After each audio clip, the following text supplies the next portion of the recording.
Show में आप सेहत से जुड़ी सारी बातें करते हैं, आपके सवालों के जवाब भी मिलते हैं और हर बार हमारे साथ एक खास शख्सियत यहाँ पर मौजूद होती है जो आपके सवालों के जवाब देती है। आज ये शो एक बार फिर से आपके सामने लेकर मैं हाजिर हूँ और आज का ये शो अपने आप में बेहद खास है। वो इसलिए क्योंकि आज हमारे साथ स्टूडियो में मौजूद है एसएन मेडिकल कॉलेज के principal doctor SS. Rathore. Doctor SS. Rathore को एज ए प्रिंसिपल जिम्मेदारी दूसरी बार तब सौंपी गई है जब कोविड का कहर बेहद ज्यादा देखने को मिल रहा है, सुनने को मिल रहा है। इसका डर हमारे बीच और ज्यादा हो गया है। आज इन सब मुद्दों के बारे में एक बार फिर हम बात करेंगे और बात करने के लिए हमारे साथ स्टूडियो में मौजूद है एसएन मेडिकल कॉलेज के प्रिंसिपल डॉक्टर एस.एस. राठौड़। तो चलिए सबसे पहले करते हैं उनका वार्मली वेलकम हमारे शो में। सर, आपका बहुत बहुत स्वागत। नमस्कार सर। आज मैंने जैसे अपने दर्शकों को कहा ये शो अपने आप में खास है, वो इसलिए क्योंकि जो कोविड का डर हमारे बीच है और उसमें एसएन मेडिकल कॉलेज के एज ए प्रिंसिपल आप जो जिम्मेदारी निभा रहे हैं वो सभी को पता है और वो भी दूसरी बार उस लेवल पर जब ये बहुत क्रिटिकल सिचुएशन में है। तो सबसे पहले मैं उस बारे में जानना चाहूँगी। जब मैं वापस मेरे को माननीय मुख्यमंत्री श्री अशोक गहलोत जी ने ये कार्यभार दिया, जब मैं आया तो उस टाइम में परम पीक पे पहुंच रहा था कोरोना। हमारे यहाँ 440 बेड थे, वो 440 बेड अपर्याप्त महसूस हो रहे थे। हमारे यहाँ लाइन लग रही थी एम्बुलेंसेस की, मरीजों की। एक स्थिति ऐसी आ गई थी जब हमारे पास 60 मरीज तो मथुरा दास में वेट कर रहे थे एडमिशन के लिए और 40 मरीज महात्मा गांधी में एडमिट होने के लिए इंतजार करते थे। वो बहुत क्रिटिकल घड़ी थी, क्रूशियल घड़ी थी। बाकी शहरों में नो बेड्स की सिचुएशन आ रही थी, मगर मैंने यहाँ आते ही बेड्स बढ़ाने शुरू किए। हर शाम में 40 बेड ऐड कर रहा था ताकि किसी भी मरीज को असुविधा न हो इलाज कराने में और किसी भी मरीज को ये ना देखना पड़े कि मुझे बिस्तर ना मिला। तो ऐसे बढ़ाते बढ़ाते हमने 1400 बेड कर दिए, 400 बेड से 1400 बेड पे आ गए। इसके साथ साथ मैंने जो पेरिफेरी पे हमारे जो सैटेलाइट हॉस्पिटल्स हैं, मेरे पास हमारे एसएन मेडिकल कॉलेज में 5 सैटेलाइट हॉस्पिटल है, कुल मिला के हमारे पास 10 अस्पताल कनेक्टेड है, एफिलेटेड है एसएन मेडिकल कॉलेज से। तो वहाँ मंडोर में हमने व्यवस्था करी भर्ती करने की, mild to moderate cases corona के। हमने इन्फेक्शन डिजीज इंस्टीट्यूट है, हमारे एक अलग से इंस्टीट्यूट है, वहाँ पे हमने 30 बेड की व्यवस्था करी और हमने चौपासनी हाउसिंग बोर्ड वहाँ पे भी हमने व्यवस्था करी। ऐसे हमने बेड्स बढ़ाते गए जिससे कि हमारे जो जोधपुर के नागरिक और आसपास के नागरिकों को किसी प्रकार की असुविधा न हो। इसके साथ साथ हमने ऑक्सीजन बेड्स की भी कैपेसिटी बढ़ाने की कोशिश करी जिससे कि हमारे मरीजों को काफ़ी राहत मिली और बाकी शहरों के कंपैरिजन में जोधपुर में हमने नो बेड की सिचुएशन नहीं आने दी। सर, कोविड को लेकर इतना डर है तो मैं वो स्वाभाविक सा एक सवाल जो शायद ज़रूरी भी अपने आप में बेहद है कि इससे बचाव कैसे किया जा सकता है? कोविड एक बीमारी है जो सांस, नाक और मुंह से एंटर करती है। ये छींक, खांसी, बातचीत के द्वारा करती है। तो जो हमारे को बताया जाता है कोविड अप्रोप्रिएट बिहेवियर, इसमें स्पेशली अपन ध्यान रखें एसएमएस में सैनिटाइजर, मास्क और social distance, that is physical distance. आप मन से डिस्टेंस ना रखें, तन से जरूर डिस्टेंस रखें। आप 6 गज की दूरी जरूर दूर रखें क्योंकि आजकल बताया जा रहा है कि दूर तक फैलता है कोरोना वायरस। तो आप भीड़ ना करें, मेन है कि आप भीड़ ना करें। कोई भी भीड़ वाली जगह है उसको अवॉइड करें ताकि जब ये उसमें अगर भीड़ में एक भी संक्रमित मरीज हुआ तो सबको वो बीमारी फैला सकता है। इसलिए आप भीड़ अवॉइड करें, घर से अनावश्यक ना निकलें ताकि ये बीमारी आपको चपेट में न ले। और इसका सीधा सीधा आप एग्जांपल देख सकते हैं कि लॉकडाउन जब किया और लॉकडाउन करने के उपरांत आप देखें केसेस का नंबर कम होना शुरू हो गया। तो जब भी अनलॉक हो तो कृपया करके अपन वापस उसी स्थिति में ना आए जिस स्थिति में हमने जो क्रिटिकल देखा और हमने अपने प्रियों और नज़दीकी और दोस्त रिश्तेदारों को खोया, वो स्थिति वापस न आए। उसके लिए हमको कोविड अप्रोप्रिएट बिहेवियर लंबे समय तक करना पड़ेगा।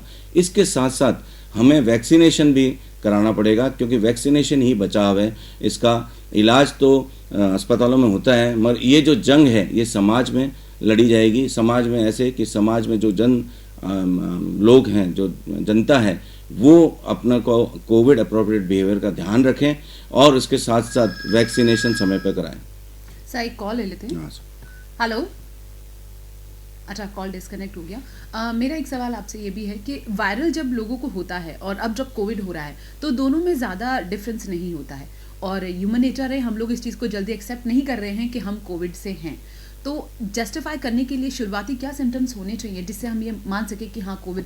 ये स्पेशली इस बार जो कोविड आया है तो आप नोटिस करेंगे जो साधारण जुकाम होता है उसमें नाक ज़्यादा बहती है, जबकि इस कोविड में नाक का बहना इतना नहीं है, जबकि नाक के जो स्मेल चली जाती है वो जो कि साधारण जुकाम में स्मेल नहीं जाती, इसमें स्मेल चली जाती है। इसमें बुखार जो है तीव्र गति का होता है, सिर दर्द भी बहुत होता है इसमें। और इस बार वाला जो कोविड-19 का जो म्यूटेंट था उसमें दस्त भी लग रही थी लोगों को, उल्टियां भी हो रही थी। तो जुकाम में कभी उल्टी दस्त होती नहीं है, इस वाले में उल्टी और दस्त भी एडिड था। साथ में इसमें डिस्प्रोपोर्शनेट मतलब डिस्प्रोपोर्शनेट वीकनेस होती है कि आपको जितना जुकाम में कभी इतनी वीकनेस नहीं महसूस होती, इसमें आपको बहुत ज़्यादा वीकनेस महसूस होती है। आप बिस्तर से उठने के काबिल नहीं रहते, आप उठने की इच्छा भी नहीं रहती। तो ये सब कुछ लक्षण हैं जो साधारण जुकाम से कोविड-19 को डिफरेंशिएट करते हैं।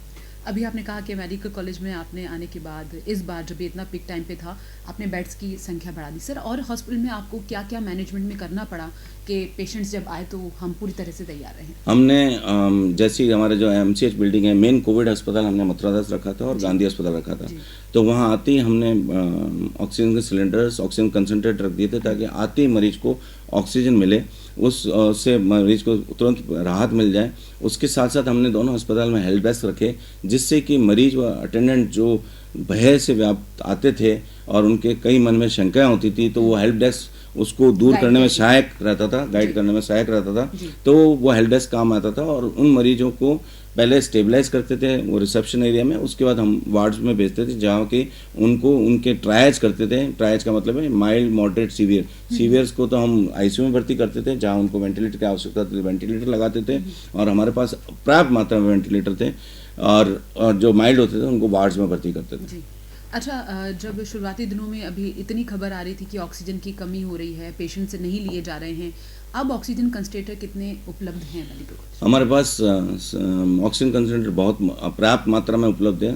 और मैं ये कहना चाहूँगा और मैं धन्यवाद देना चाहूँगा जिला प्रशासन, स्पेशली हमारे जो जिला कलेक्टर माननीय इंद्रजीत सिंह जी हैं, उन्होंने पूरी कमान ऑक्सीजन सप्लाई की, जो प्राणवायु है ऑक्सीजन, उसकी निर्बाध सप्लाई हमको अस्पतालों को, सरकारी को मिलती रहे, उसके लिए उन्होंने पूरी एक टीम बनाई थी, टास्क फोर्स बनाई थी, जिसमें JDA आयुक्त थे कमर साहब, उन्होंने पूरी लीडरशिप लेके हमारे को एक टाइम भी ऐसा नहीं आया बाकी शहरों के मुकाबले कि हमें कोई दिक्कत आई हो ऑक्सीजन सप्लाई में। हमें मतलब हवाई जहाज से भी, एरोप्लेन से भी हमारे को सप्लाई ऑक्सीजन की गई, जामनगर से आई, भिवाड़ी से आई हमारे पास।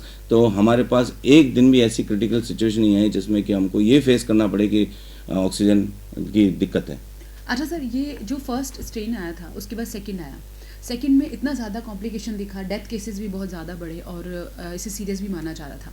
लेकिन अब कहा जा रहा है कि तीसरा जो आएगा स्तर वो शायद सितंबर तक आ सकता है, उसकी तैयारियां भी की जा रही है और बच्चों के लिए ज़्यादा कॉम्प्लिकेटेड है। तो हमने क्या तैयारी कर रखी है इसकी? हम कह रहे हैं कि तीसरा वेव आएगा, उसमें जो बच्चे हैं और जो पीडियाट्रिक एज ग्रुप जिसको हम बोलते हैं उसको इफेक्ट करेगा। तो सबसे पहला तो मेरी राय है कि सब लोग हम वैक्सीन लगाएं, जिसको जिस एज ग्रुप में उपलब्ध है वहाँ वैक्सीन लगाएं ताकि ये चेन टूटे।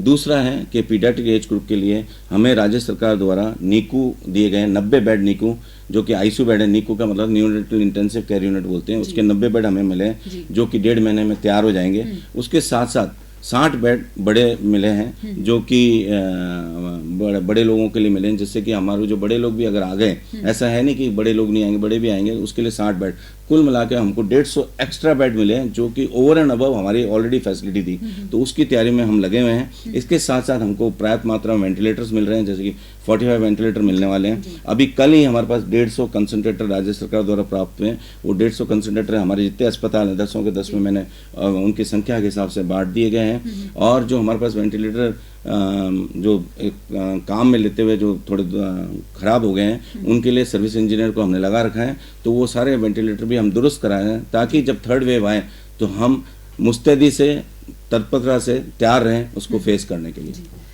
ये सवाल थोड़ा प्रेडिक्शन वाला होगा, लेकिन जैसे फर्स्ट जब स्तर आया था, फिर सेकंड वेव जो आया था, उसके सिम्टम्स जैसे आपने बताया लूज मोशन, वॉमिट भी था। अब जो थर्ड वेव आएगा उसमें भी क्या कुछ सिम्टम्स है अलग से, ऐसा कुछ कहना बहुत मुश्किल होगा क्योंकि ये जो वायरस है ये म्यूटेट कर रहा है, हर बार म्यूटेट कर रहा है और म्यूटेट के बाद क्या सिम्टम्स लेके आएगा ये बड़ा डिफिकल्ट है अभी कहना। मगर ये है, मैं हमेशा यही कहूँगा और अभी भी ये वापस पुनः मैं अनुरोध करूँगा जनता से कि आप, कोरोना ने हमें कई सबक सिखाए हैं, वो सबक हम सीखें, हम भीड़ ना बढ़ाएं, अनावश्यक आयोजन न करें, जैसे कि शादी ब्याह है या कोई और सभा हम करते हैं, उन आयोजन से हम दूर रहें, हम मास्क पहने, हम सैनिटाइज करें। अगर इन चीज़ों का ध्यान रखेंगे तो मुझे बहुत उम्मीद है कि थर्ड वेव नहीं आएगी। आप देखें, आपने जब अभी अनुशासन रखा, ये अनुशासन पकौड़ा में और लॉकडाउन में अनुशासन रखा, उससे आप देखिए कितनी तीव्र गति से केसेस कम हुए। बिल्कुल सही बात है। अच्छा, मेरा एक सवाल आपसे और है कि जब अभी कोविड पेशेंट्स होते हैं यहाँ पे, जो घर में भी घरेलू उपाय करते हैं कि गार्गल करना चाहिए, स्टीम लेना चाहिए, तो सर ऐसी क्या चीज़ें हैं जो कोविड पेशेंट नहीं है उसे भी ध्यान रखनी चाहिए, और जो कोविड पॉजिटिव है, जिससे आप पोस्ट कोविड पॉजिटिव है, वो कैसे ध्यान सबसे बड़ी बात है, एक तो हम श्वसन के जो एक्सरसाइज होती है, एक रेस्पिरेटर मीटर होता है, सांस की एक्सरसाइज, उस पर ध्यान दें। दूसरा, हम हमारी इम्यूनिटी पे ध्यान दें। हम अनावश्यक भूखा न रहें, हम अनावश्यक फास्ट फूड टाइप ऐसी चीज़ें ना खाएं, हम हेल्दी फूड खाएं जिससे कि आपको विटामिन सी और अन्य विटामिन मिले, ताकि आपकी इम्यूनिटी उच्च स्तर पर रहे। ये इन चीज़ों का अगर आप ध्यान रखेंगे तो आपकी अगर इम्यूनिटी अच्छी रहेगी तो आपको ये जो रोग है, ये वायरस है, ये जकड़ेगा नहीं। जी। मेरा सवाल ब्लैक फंगस को लेकर भी है। इसका भी बहुत ज़्यादा अभी डर है, और डेथ केसेस भी आए हैं, और काफ़ी सुनने में आया कि लोगों की आंखें भी निकाली गई हैं, तलवों में या जबड़ों में भी इसका इन्फेक्शन फैल रहा है। तो ब्लैक फंगस क्या है सर? ये ब्लैक फंगस हमारे मेडिकल भाषा में म्यूकरमाइकोसिस बोलते हैं, और उसके आज तक हमारे पास 60 केसेस हैं, जिसमें कि 45 पेशेंट को हमने ऑपरेट कर लिया है। इसमें हमने मथुरादास माथुर ENT वार्ड को डेडिकेटेड म्यूकरमाइकोसिस का वार्ड बनाया है, जिसमें कि जोधपुर में जो भी केसेस आएंगे वो वहाँ लाए जाएंगे, और रात दिन हमारी ENT टीम ऑपरेशन में लगी हुई है। ये ज़रूर घातक है, अगर सही समय पर डायग्नोस हो जाए तो काफ़ी नुकसान रोका जा सकता है।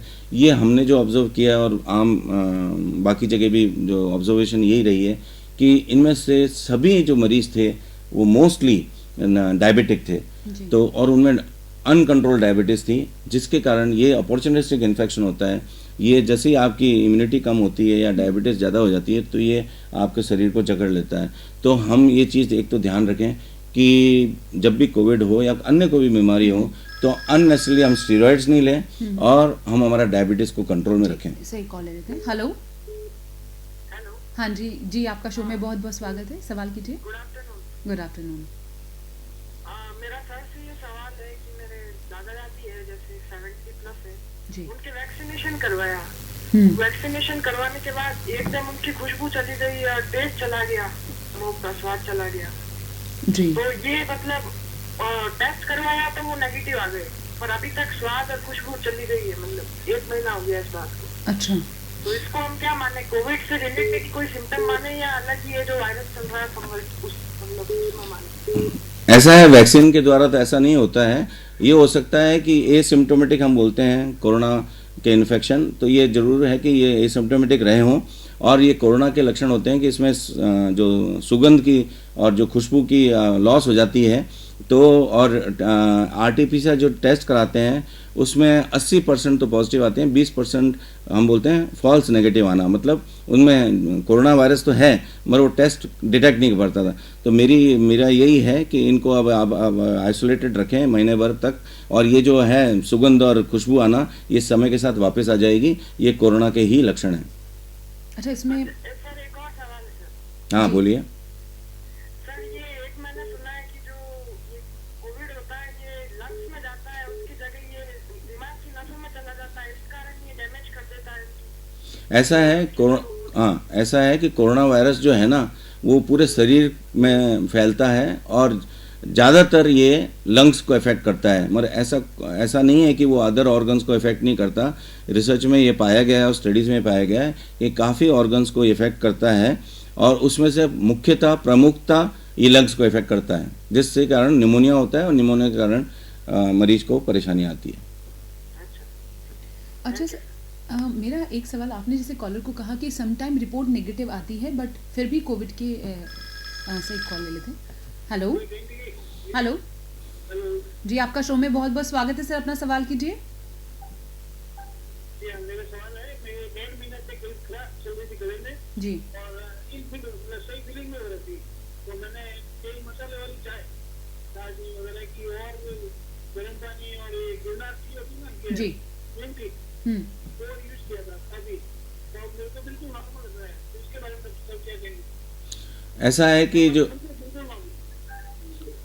ऐसा है कि ये जो आप बता रहे हैं इसको हम अपर रेस्पिरेटरी थ्रोट इन्फेक्शन कहते हैं। ये अपर रेस्पिरेटरी इन्फेक्शन कई कारणों से होता है, उसमें से एक कारण कोरोना वायरस है। तो आपने जो गर्म चाय पी या अन्य घरेलू उपयोग किए हैं उससे ये जो गले की जो खराश है वो आपकी दूर हो गई है। अच्छा सर, जो मेरा सवाल था आपसे कि रिपोर्ट नेगेटिव आने के बाद भी सिम्टम्स हैं, तो वो कैसे? ये एक्चुअली क्या होता है, हमारे हर टेस्ट के फॉल्स पॉजिटिव फॉल्स नेगेटिव होते हैं। फॉल्स पॉजिटिव मतलब कि नहीं भी होने के कारण भी पॉजिटिव रिपोर्ट आ जाती है और होने के बावजूद भी नेगेटिव आ जाती है। ये इनहेरेंट टेस्ट की एक लिमिटेशंस होती है। जी सर, एक और कॉल लेते हैं। हेलो। हाँ जी, नमस्कार जी। नमस्कार सर, आपका शो में बहुत बहुत स्वागत है। अपना सवाल कीजिए। कोरोना नेगेटिव आने के कितने दिन बाद वैक्सीन लगानी चाहिए? अच्छा, एक तो आपको बुखार नहीं होना चाहिए और कोरोना के नेगेटिव आने के 3 महीने बाद आपको वैक्सीनेशन कराना चाहिए। अच्छा सर, मेरा भी एक सवाल है। जिन्होंने फर्स्ट डोज लगवाया तो उसके कितने टाइम पीरियड बाद उन्हें सेकंड डोज? सही कॉल ले लेते हैं। हेलो। हेलो। हेलो। हाँ जी, आपका शो में बहुत बहुत स्वागत है। अपना सवाल कीजिए। सर, मेरा ये सवाल है कि जैसे मेरी मदर को हमने सीरीज स्कैन किया, उसको भी स्कोर 0 आया और रिपोर्ट भी नेगेटिव आया, लेकिन CPR 74 आया। तो आप क्या जानना चाहते हैं इसमें? तो मैं ये जानना चाहता हूँ क्या ये भी कोविड का लक्षण है? देखिए, कोविड के बहुत लक्षण है। ये एक तरह से हम कहें तो बहरूपिया है वायरस, तो कई तरह से प्रेजेंट करता है। तो अगर आपकी मदर एसिम्प्टोमेटिक है और कोई बुखार नहीं है, कोई खांसी नहीं है और काफ़ी समय निकल गया है, महीना भर निकल गया है, तो चिंता का कोई विषय नहीं है। और इस बार जो लक्षण हैं कोरोना के बहुत अलग अलग रूप में आए हैं और ये जो स्कोर हैं, जो CT स्कोर है, CT वैल्यू है, ये सब हम डॉक्टर्स के लिए काम के हैं। आम जनता को इससे कोई ज़्यादा लाभ नहीं मिलने वाला। जी। अच्छा सर, मेरा सवाल जो था कि वैक्सीनेशन का गैप अगर आ जाए तो क्या किया जाए? हाँ, अब ये वैक्सीनेशन का गैप है। पहले जब हम लोगों ने हम फ्रंटलाइन वॉरियर्स ने लगाया था तब रिकमेंडेशन 4 वीक्स के थे, मगर ओवर पीरियड, क्योंकि ये जो वैक्सीन डेवलप हुई है अभी भी डेवलपमेंट स्टेजेस में है हमारे, क्योंकि कोरोना बीमारी नई बीमारी, पुरानी बीमारी है नहीं। तो over period of time researches में ये पता चला हम लोगों को कि भाई जितना टाइम बढ़ाते हैं एक लिमिट तक तो इसका इफेक्ट अच्छे रहते हैं। तो अब जो रिकमेंडेशन है 12 to 16 वीक्स के हैं। जैसे हम लोगों ने 4 वीक्स में लगाया, अब जो हम रिकमेंड कर रहे हैं वो 12 to 16 वीक्स कह रहे हैं। 12 से 16 सप्ताह फर्स्ट और सेकंड डोज के बीच में। जी। कोविशील्ड, हर वैक्सीन का अलग अलग अंतराल है। ये मैं बात कर रहा हूँ जो कोविशील्ड हम लोगों ने लगाया। जी। अच्छा सर, वैक्सीनेशन की बात जैसे उन्होंने कहा 72 मेरे दादा दादी हैं, इस एज में भी क्या वही सिम्टम, बुखार आना या वो सिम्टम जो वैक्सीनेशन के दौरान होते हैं, इनको भी फेस करने पड़ते हैं? डरने की जरूरत नहीं, कोई डरने की जरूरत नहीं। वैक्सीन में जैसे आपने देखा होगा, जैसे हम पहले बच्चों में लगाते थे या हम जब बच्चे रहे तब भी वैक्सीन लगाते थे, तो बुखार, हल्का बुखार आना अच्छी बात है। इसका मतलब आपकी वैक्सीन बॉडी पे काम कर रही है, ये कोई गलत चीज़ नहीं है। अगर बुखार आता है तो मतलब आपकी बॉडी उस वैक्सीन से रिएक्ट करके एंटीबॉडी प्रोड्यूस कर रही है। तो बुखार आए तो उसके साथ आपको वहाँ से वैक्सीन सेंटर से आपको पैरास्टामोल की गोली दी जाती है, वो आप ले लीजिए। 48 घंटे तक आता है बुखार, उसके बाद नहीं आता। और इसमें भी मैं कहूँगा हर मरीज को नहीं आता है, या हर आदमी या लेडीज जो लगाती है इंजेक्शन वैक्सीन का उसको नहीं आता।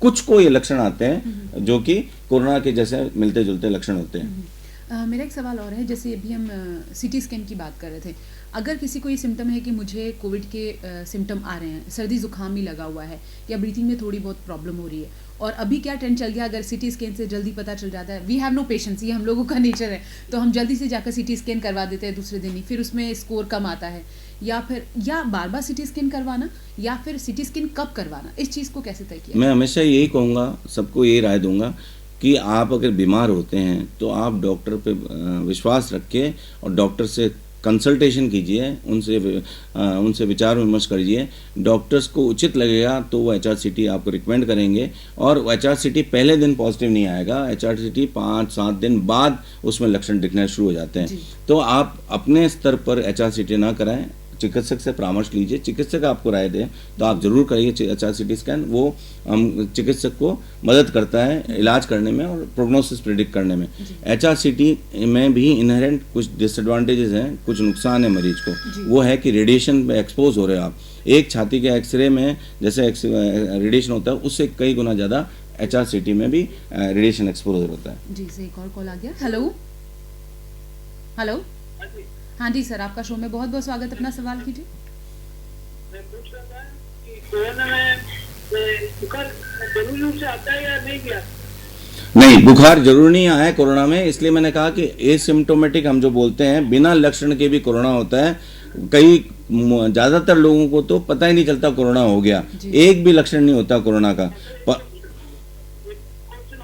हाँ बोले। क्या ये कोरोना ये गर्म पे और ये काला से ठीक हो जाता है? ये कहना मुश्किल है। हमारे हम जो मॉडर्न मेडिसिन हम जिसको बोलते हैं, जिसको हम लोग फॉलो करते हैं, उसमें आपको इलाज कराना पड़ता है, और जो वायरल बीमारियां होती है वो स्वतः ही चली जाती है। वो उनका एक फेज होता है, वो फेज आता है जाता है। जैसे कि मैंने कहा था, बिना लक्षण के कोरोना वाले मरीज को अपना भी ठीक होता है। वो पानी पिए, गर्म पानी पिए, चाय पिए, तो वो वैसे ही ठीक होना था, तो वो ये सोचता है चाय पीने से ठीक हो गया।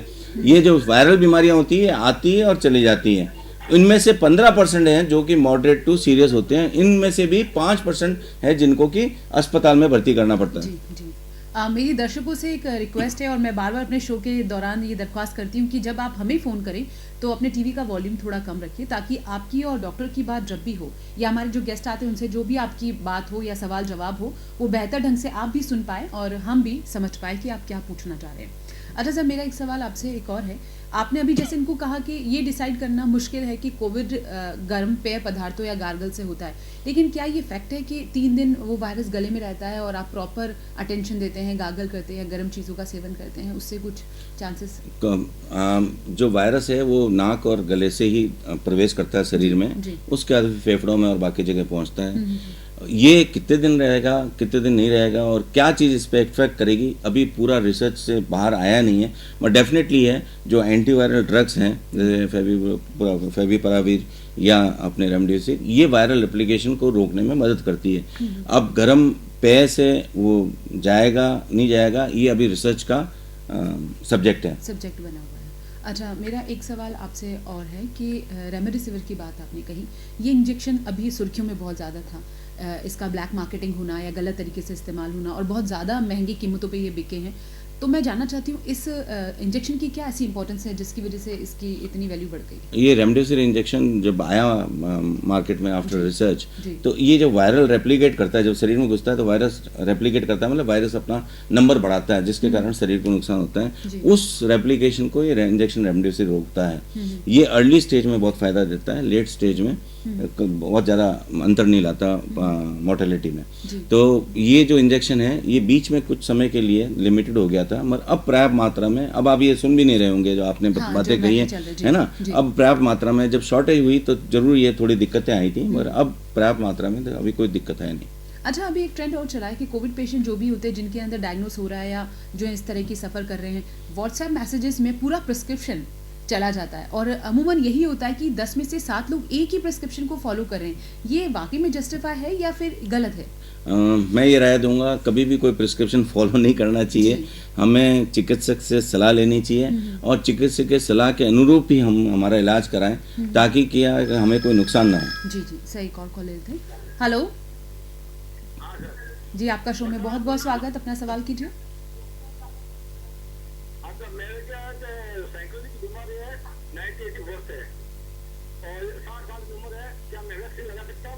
हाँ, आप वैक्सीन लगा सकते हैं। वैक्सीन लगाने के लिए आप बिल्कुल उपयुक्त हैं, और जरूर लगानी चाहिए आपको। उससे कोई दिक्कत नहीं है, आराम से लगाइए। नहीं लगाएंगे तो और दिक्कत है आपको। आपकी उम्र भी 60 है, कोमॉर्बिड है, तो आप जरूर लगाइए। इस बार आप देखिए, इस बार जो वेव आई आप देखिए अंतर। इस बार यंग लोगों की मृत्यु हुई है और बुजुर्ग बचे हैं। इस बार बुजुर्ग का बचना और हम हेल्थ केयर का बचना, ये वैक्सीन को श्रेय जाता है। तो मैं सभी से अनुरोध करूंगा कि जो भी जिसको जब स्लॉट मिले तो आप जरूर जाके आपका वैक्सीन लगाइए। और आज जो हमारे बुजुर्ग बच पाए, वो वैक्सीन को श्रेय है कि उन्होंने वैक्सीन लगाई। इसलिए कृपया करके, अनलेस कोई डॉक्टर कॉन्ट्राइंडिकेशन बोले, आप सभी को वैक्सीन लगानी है। साइकेट्रिक इलनेस का कोई रोल नहीं है वैक्सीन नहीं लगाने में। तो आप कृपया करके, आप 60 साल के हैं, आप जरूर लगाएं वैक्सीन। सर, अगर मतलब डायबिटिक पेशेंट हो या बीपी पेशेंट हो, दे कैन ऑल्सो? यस, ये तो उल्टा इन लोगों को तो जरूर लगानी चाहिए, क्योंकि पिछली जब फर्स्ट वेव थे तो 60 प्लस लोग ज़्यादा मृत्यु हुई थी और उनमें भी कोमॉर्बिड मतलब जिनके साथ कोई और बीमारियां थी, जैसे कि बीपी की, डायबिटीज़ की, थायराइड की, कैंसर की। तो इन मरीजों को तो ज़रूर वैक्सीन लगाना चाहिए ताकि उनको इम्यूनिटी मिले, प्रोटेक्शन मिले। जी मेरा एक सवाल आपसे और है कि ब्लैक फंगस को लेकर हम इतनी बात कर रहे थे, ये कैसे डिसाइड होगा कि ये जो पेशेंट है ब्लैक फंगस को सफ़र कर रहा है इसको? इसमें आप ध्यान रखिए कि अगर आपके बहुत हाई मात्रा में स्टेरॉयड लगाया गया है, अनावश्यक स्टेरॉयड लगाया गया है और आप डायबिटिक हैं। सर एक कॉल ले लेते। हेलो हेलो जी सर, आपका शो में बहुत बहुत स्वागत। अपना सवाल करें।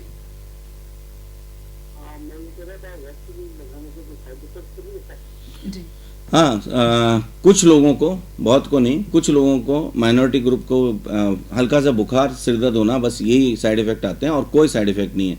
उसका प्लस इफेक्ट ज़्यादा है, साइड इफेक्ट बहुत कम है। तो कृपया करके घबराएं नहीं और उसके लिए हम आपको पैरास्टामोल की गोली देते हैं, जिससे कि आपको अगर बुखार आए तो आप लीजिए और ये 1 आध दिन के लिए रहता है और वो ठीक हो जाता है। और अभी तो इतना पॉजिटिवली चला था कि लोगों ने सेल्फीज ली हैं इसको लेके बहुत क्रेज देखा गया। तो ये अच्छी चीज़ है और सभी को करवाना चाहिए सर। डेफिनेटली जी।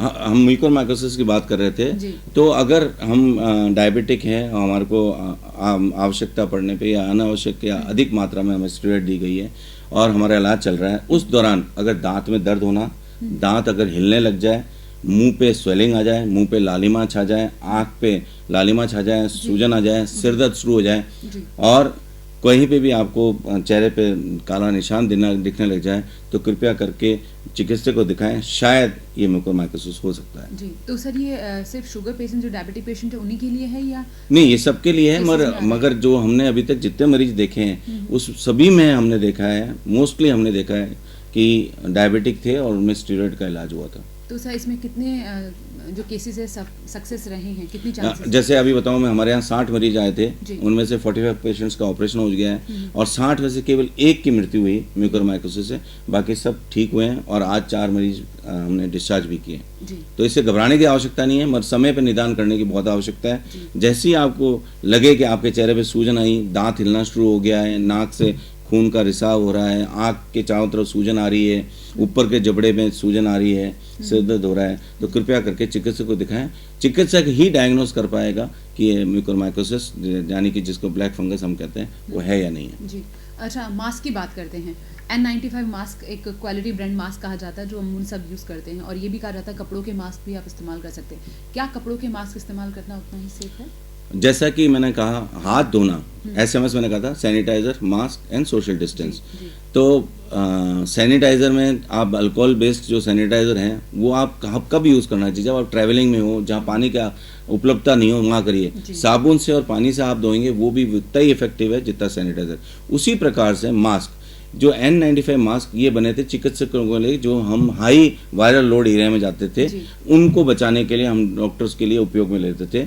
आम जनता अगर ट्रिपल लेयर मास्क, मतलब 3 तह के कपड़े का मास्क बनाएं, उनको डेली साबुन से धोएं और नेक्स्ट डे नया मतलब धुला हुआ उपयोग में लाएंगे, वो उतना ही सफल रहेगा आपको वायरस से बचाने में जितना कि N95 मास्क बचाने में उपयोग होता है।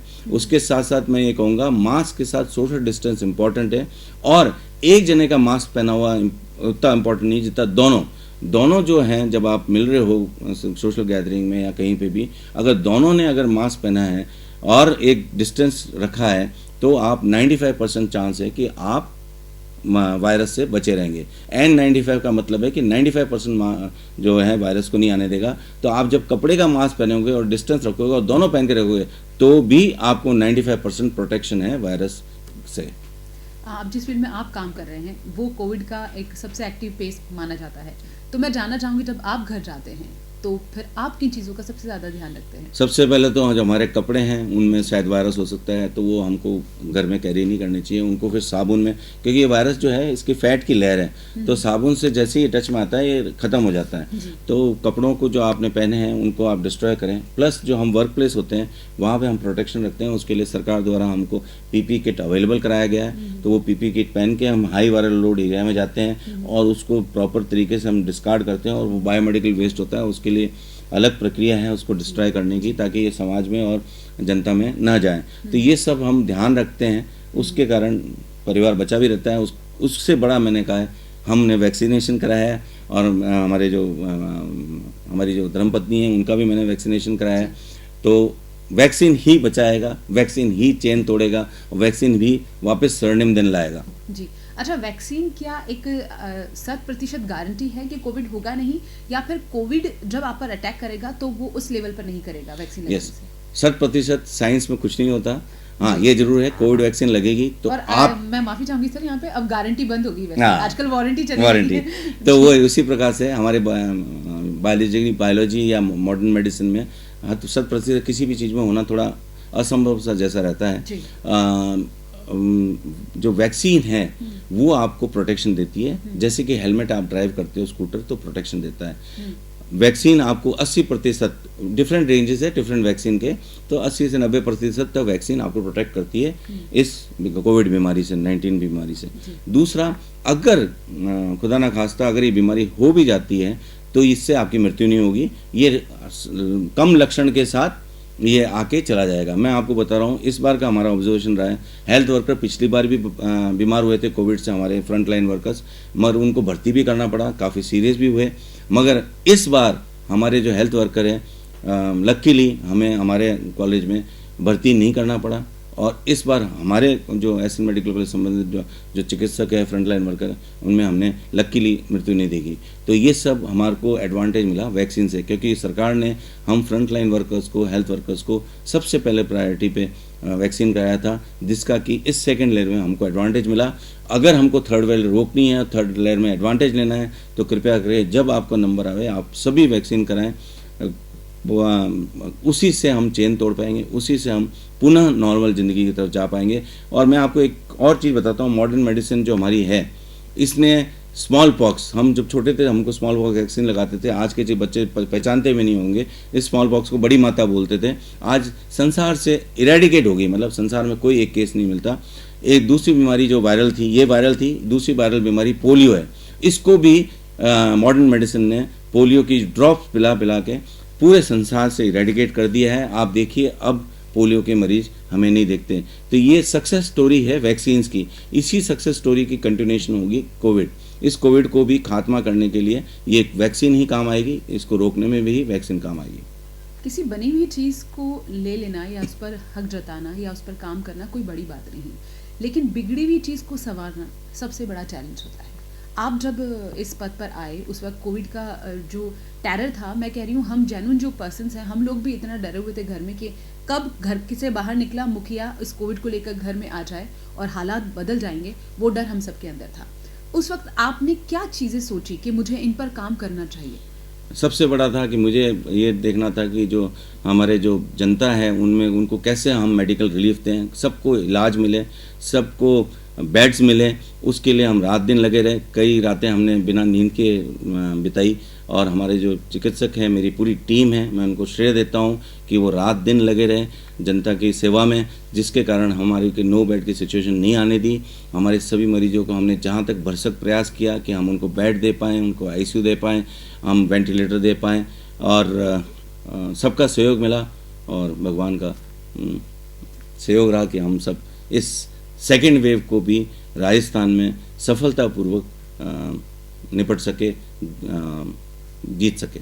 आपने मतलब आपदा को अवसर में बदलने का पूरा पॉजिटिव एटीट्यूड रखा, तो ये चीज़ हो पाई। मैं आपसे जानना चाहूँगी कि जिन लोगों के पास आईडी प्रूफ नहीं है, जैसे कि आधार कार्ड सबसे माना जा रहा इम्पोर्टेंट है, अगर क्या अब ऑनलाइन रजिस्ट्रेशन करवा कर वैक्सीनेशन करवाना चाहिए, या फिर अब वो चीज़ खत्म हो गई है, आप अपना आधार कार्ड लेकर करवा? नहीं, अभी भी ऑनलाइन रजिस्ट्रेशन है और आधार कार्ड की आवश्यकता रहेगी। आधार कार्ड नहीं हो तो बाकी भी है, जैसे बाकी भी जो आईडी प्रूफ है वो भी उपयोग में लगेगा, ड्राइविंग का और भी प्रूफ है वो आप लेके जाइए, उसके बेसिस पे आपका पंजीकरण हो जाएगा, आपका वैक्सीनेशन हो जाएगा जी। और अच्छा, इसका कोई शुल्क लिया जा रहा है? नहीं, ये बिल्कुल निःशुल्क है सरकार द्वारा, इसलिए आप सरकारी कहीं भी सेटअप में जाएंगे तो ये बिल्कुल निःशुल्क आपको वैक्सीनेशन किया जा रहा है सरकार के द्वारा।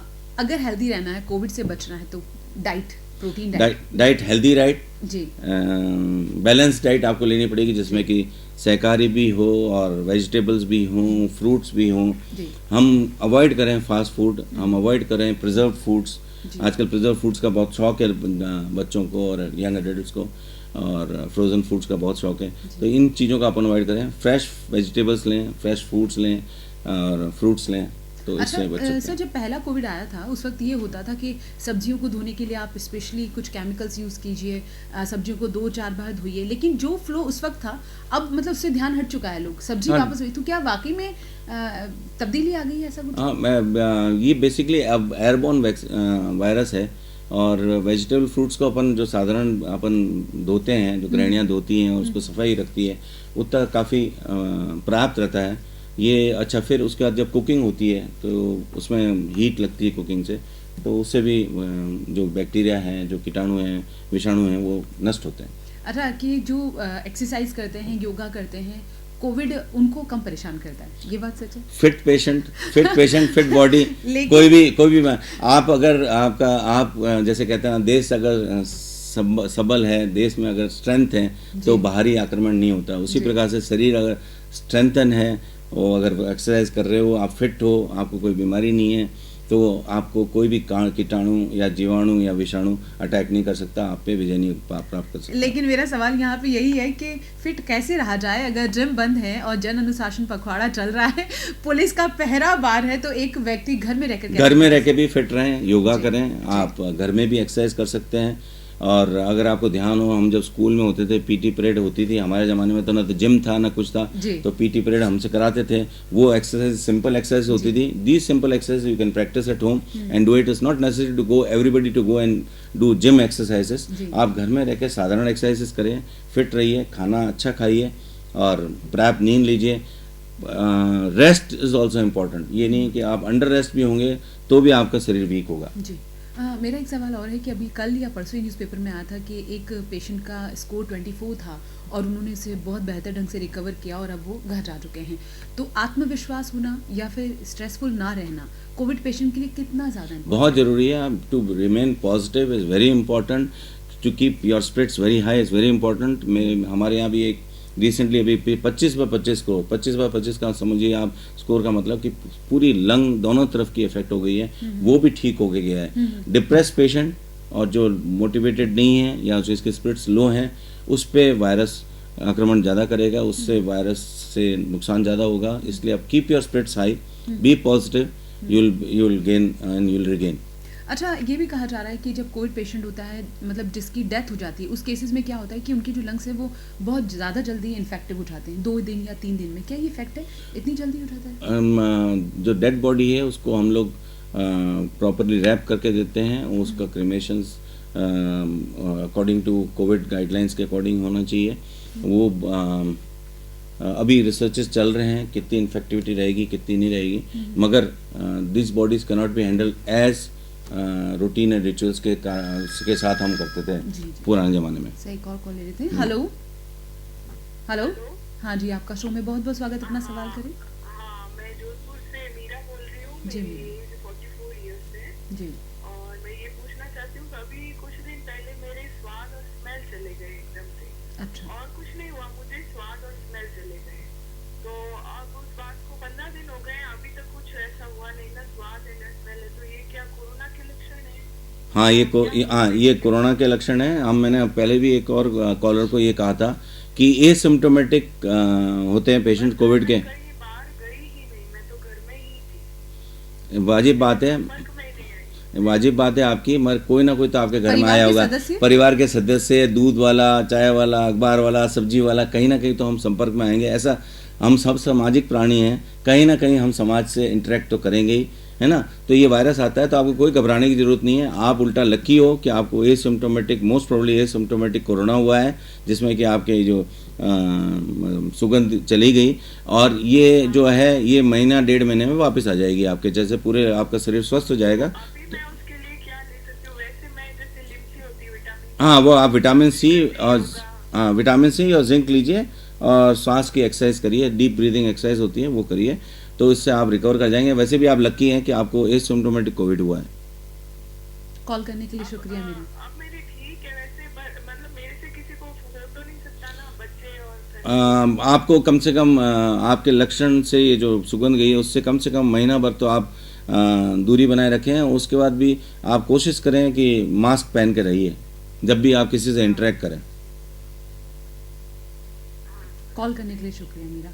सर ये सवाल तो बड़ा ही क्रिटिकल था मेरे लिए भी कि मतलब आप मोहतरमा 15 दिन से उन्हें स्वाद और स्मेल नहीं आ रहा एंड वो जस्टिफाई नहीं कर पा रही कि कोविड पेशेंट है, तो इन 15 दिनों में तो आप काफ़ी लोग अपनी फैमिली के कितने कांटेक्ट में आए होंगे? फैमिली से आए होंगे, बस जबकि आपने नोट किया उन्होंने कहा मैं तो किसी संपर्क में नहीं आई, तो चांस है कि वो काफ़ी जागरूक नागरिक हैं, तो उन्होंने संपर्क नहीं किया दूसरे लोगों से, इस कारण उन्होंने नहीं फैलाया होगा। मगर जब भी कोई लक्षण इस तरह का आपको लगे, क्योंकि काफ़ी इंफॉर्मेशन एजुकेशन और कम्युनिकेशन वाली IEC हम बोलते हैं एक्टिविटी हो रही है, जिसमें बताया जा रहा है कि कोविड के क्या क्या लक्षण हो सकते हैं। तो अगर आपको लगे इस तरह के, तो मास्क तो जरूर पहनिए आप, और जो मैंने कहा SMS की फॉलो करिए guideline, that is spacing, mask and sanitisation, ये फॉलो करेंगे तो घर में स्प्रेड नहीं होगा। क्योंकि एसिम्प्टोमेटिक जो कोविड बीमारी है वो बहुत मुश्किल होती है बतानी, और जो स्प्रेडर होते हैं मोस्टली एसिम्प्टोमेटिक होते हैं, क्योंकि सिम्प्टोमेटिक होते ही तो जिसमें लक्षण होते हैं वो तो आप अस्पताल में जाते हैं या अलग ही हो जाते हो, घर में भी अलग जाते हो।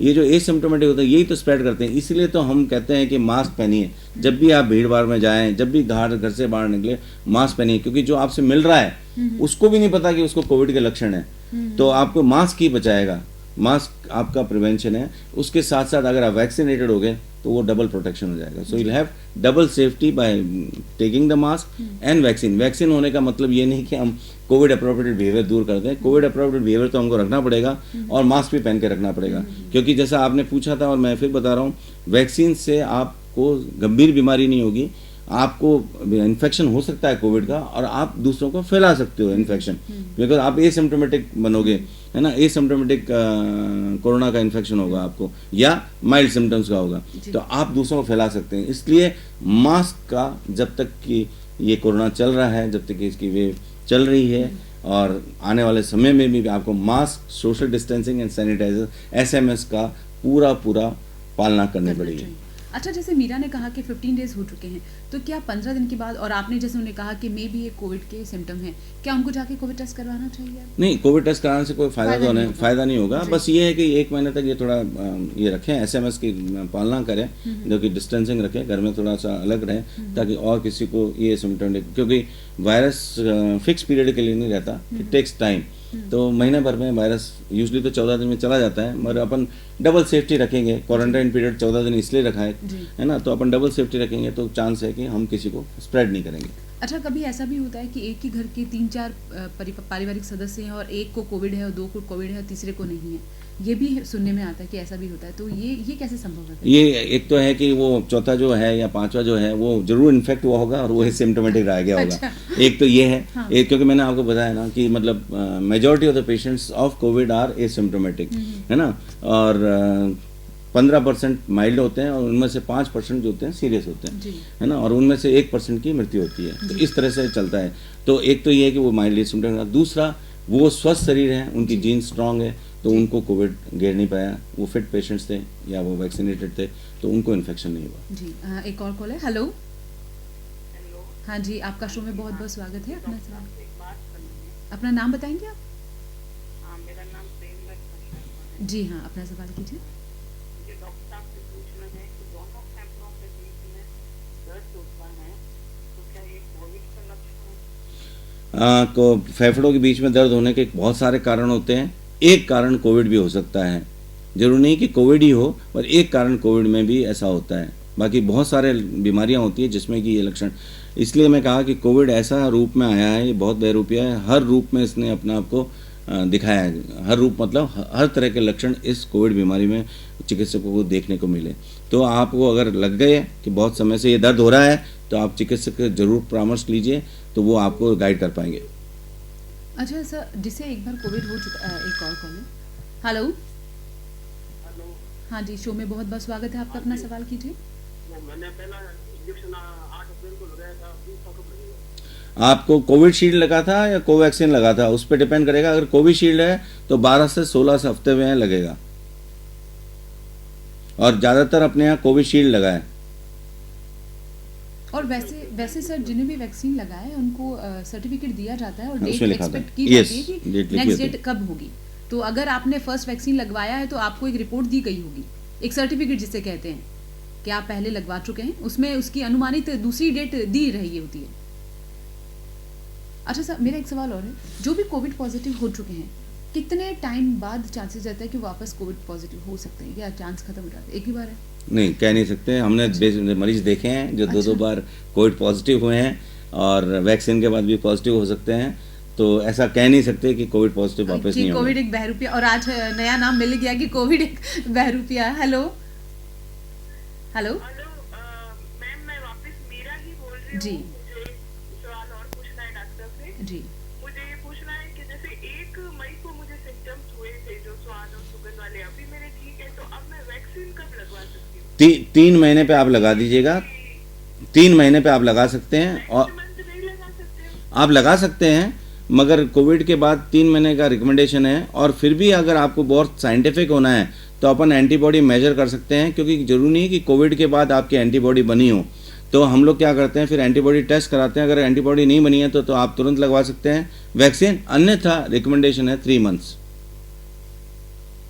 तो अभी मैं जुलाई अगस्त से पहले बिल्कुल नहीं, लगवा सकते हैं, आप लगवा सकते हैं। एंटीबॉडी टेस्ट करवा आप लीजिए। अगर आपको इतनी चिंता है तो आप एंटीबॉडी टेस्ट करा लीजिए। एंटीबॉडी टेस्ट अगर कम आती है या नहीं है तो आप लगा सकते हैं। महिलाएं सर वैसे भी बहुत अपने परिवार को लेके बड़ी गंभीर रहती हैं। होना भी चाहिए। जी, हेलो हेलो हेलो जी सर, जैसे आपने उनको कहा तो अपना अगर वो पहले टेस्ट करवा लेती हैं उसके बाद डिसाइड हो जाएगा कि वैक्सीन करवा सकती है या नहीं करवा सकती है।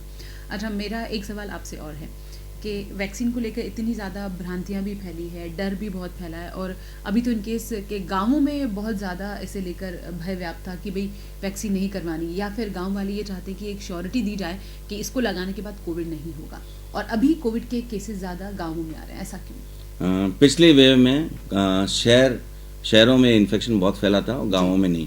तो ग्रामीण लोग कहते थे कि हमारे यहाँ तो है ही नहीं कोरोना तो है ही नहीं बीमारी। इस बार कोरोना ने उन्हें भी बता दिया कि कोरोना है, और गाँवों में काफ़ी फैला और काफ़ी दिक्कतें भी आई गाँवों में। तो ये जो बीमारी है हकीकत है, और हकीकत ये है कि आपको वैक्सीन लगाना पड़ेगा, और वैक्सीन आपको प्रोटेक्ट करेगा, ये बहुत बड़ी हकीकत है। और जैसे मैंने बताया आपको, पोलियो और स्मॉल पॉक्स मॉडर्न मेडिसिन ने वैक्सीनेशन से ही ख़त्म किया। वो बीमारियां दोनों कितनी तबाही करती थी, आज भी हम देख सकते हैं कई दिव्यांग पोलियो से अफेक्टेड हुए थे, वो हमारे सामने जीता जाता एग्जाम्पल है, और आज पोलियो संसार से मिट चुका है।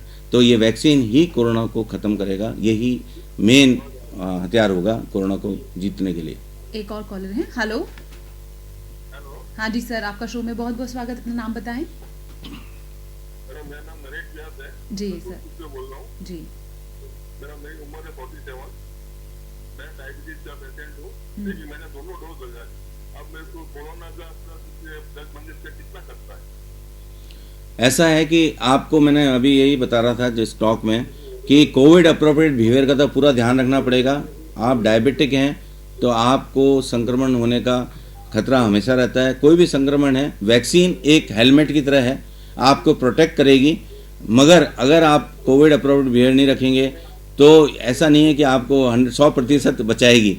हाँ, बचाएगी आपको। अगर गलती से हो गया तो आपको माइल्ड फीवर होगा। जी, तो मतलब ये डायबिटिक पेशेंट है, चाहे उन्होंने वैक्सीनेशन करवा लिया, लेकिन सावचेत रहना बहुत जरूरी, सतर्क रहना, सावचेत रहना बहुत जरूरी है। जी, ब्लड प्रेशर पेशेंट जो होते हैं जिनको बीपी का इशू रहता है, क्या वो भी इस रिस्क में आते हैं? कोई भी बीमारी, स्वस्थ शरीर मतलब कोई बीमारी नहीं, और कोई बीमारी बीपी है, डायबिटीज है, कैंसर है, थायराइड है, ये सब हम बोलते हैं कोमॉर्बिड इलनेसेस। कोमॉर्बिड मतलब कोई और साथ में आपके अटैच्ड बीमारी है। ये सब जैसी बीमारी आ गई मतलब आपका शरीर निरोगी तो है नहीं, आपका शरीर स्वस्थ है नहीं, आपका शरीर स्ट्रेंथ है नहीं, तो कमजोर घर में अटैक हो सकता है। उसी प्रकार से कमजोर शरीर में कोई भी बीमारी है इंक्लूडिंग कोविड आपको घर सकती है। इसलिए आपको और ज़्यादा आम जनता के कंपैरिजन में सावचेती रखनी पड़ेगी। आपको सोशल डिस्टेंसिंग, मास्किंग और सैनिटाइजेशन का ध्यान रखना है, स्पेशली मास्क और वैक्सीन, ये 2 चीज़ ही कोरोना को रोकेगी। जी, अच्छा, अभी ऐसा भी हो रहा था कि जिन पेशेंट्स को निमोनिया डायग्नोस होता था, डॉक्टर बोलते थे कि आपको निमोनिया, क्या निमोनिया भी कोविड के ही एक स्टेज में शामिल है? यस, कोरोना वायरस जो है ये फाइनली निमोनिया ही करता है। पहले तो नाक और मुंह में रहता है, और फिर फाइनली जाके लंग्स को इफेक्ट करता है। वो effect of lung is pneumonia, इसको हम कहते हैं बायोलैटरल ब्रोंकोलोबर निमोनिया। फिर उसके कारण ARDS होता है, एक्यूट रेस्पिरेटरी डिस्ट्रेस होती है, जिसके कारण ऑक्सीजन शरीर में नहीं जा पाता और उसी कारण से फिर हम लोगों को ऑक्सीजन देना पड़ता है अलग अलग अनुपात में। हम 5 लीटर से शुरू होकर 60 लीटर तक ऑक्सीजन पर मिनट हमको देना पड़ जाता है, क्योंकि शरीर में घुलता नहीं है। इस बीमारी के कारण वो एक बैरियर बन जाता है लंग और शरीर के बीच में, जो ये वायरस निमोनिया के द्वारा करता है।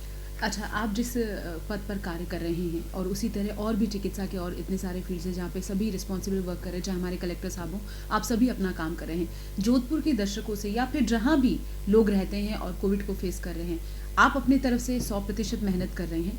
आप उन लोगों से क्या उम्मीद करते हैं कि वो किस तरह आपका सहयोग कर सकते हैं? हमारा सहयोग ये हो सकता है, अस्पताल ना आए, अस्पताल जंग की जगह नहीं है। कोई भी बीमारी अस्पताल में इलाज हो सकता है, लड़ी नहीं जा सकती। वो है समाज। समाज में जन जो है, इस जन को ही जन आंदोलन करना पड़ेगा। और जो समाज में हम कोई जो कोविड अप्रोप्रिएट बिहेवियर है, सोशल डिस्टेंसिंग, मास्किंग है ना, और सैनिटाइजेशन, इसमें सबसे बड़ी बात है भीड़ ना करें, सभा ना करें, कहीं पे भी भीड़ हो अवॉइड करें, घर से अनावश्यक रूप से ना निकलें। कोरोना ने हमें बहुत बड़ा सबक सिखाया है। जो हम पहले भीड़ करते थे शादियों में, सामाजिक भोजन में या गोट में, जो भी करते थे, कोरोना ने सिखाया है कि अब ये बंद करिए, आप भीड़ से दूर करिए। अगर आप लोगों का सहयोग रहा, जनता का सहयोग रहा, तो इस जंग को जरूर जीतेंगे, जल्दी जीतेंगे। कृपया करके घर से अनावश्यक रूप से न निकलें और निकलना पड़े भी तो मास्क जरूर पहनें और भीड़ बिल्कुल अवॉइड करें। सर, आज आपसे बात करके बड़ा अच्छा लगा। आप जिस पद पर कार्य कर रहे हैं उस पर भी इतने स्वाभाविक तौर पर आपने दर्शकों से रूबरू होकर उनके सवालों के जवाब दिए, जो शायद थोड़ा सा आपकी लीग से हटकर भी थे, लेकिन बहुत अच्छा लगा। आप वक्त निकाल कर आए और मैं वाकई में इस चीज़ के लिए तारीफ करूंगी आपकी। मैं ही नहीं, पूरा चैनल आपकी तारीफ करेगा, पूरी टीम की, जितने भी लोग कोविड की जंग में लड़ रहे हैं आगे, कि आप लोगों ने जिस तरह इसको कमांड किया है, वाकई में बहुत अच्छा रिस्पांस अभी आ रहा है और हम लोग अब उस डर से बाहर आ रहे हैं। आपका स्टूडियो में आने के लिए बहुत बहुत शुक्रिया। Thank you so much sir. आज हमारे साथ थे डॉक्टर एसएन मेडिकल कॉलेज के प्रिंसिपल डॉक्टर एसएस राठौड़। उन्होंने आपको इतनी सारी बातें समझाई और उन बातों में बार बार SMS का जिक्र कर रहे थे, सोशल डिस्टेंसिंग, मास्क का इस्तेमाल और सैनिटाइजर का इस्तेमाल। अगर आप इन बातों को ध्यान में रखेंगे तो उनके साथ साथ आप भी एक बड़े सहयोगी बन सकते हैं कोविड की इस जंग में। इस बात को हम सभी को और आप सभी को ध्यान रखना होगा। चैनल 24 न्यूज़ भी आपसे एक बार फिर अपील करता है, बाहर निकले तो मास्क लगाकर निकले, अगर अन्यथा जरूरी नहीं तो बाहर निकले ही ना। सोशल डिस्टेंसिंग बनाकर रखें और सैनिटाइजर का प्रयोग करें, बार बार हाथों को धोएं। इसी अपील के साथ मैं आपकी होस्ट दो शिल्पा आपसे लेती हूँ इजाजत। अगले सप्ताह एक बार फिर हाजिर होंगी एक नए विषय के साथ। तब तक के लिए दीजिए आप हमें इजाजत। नमस्कार।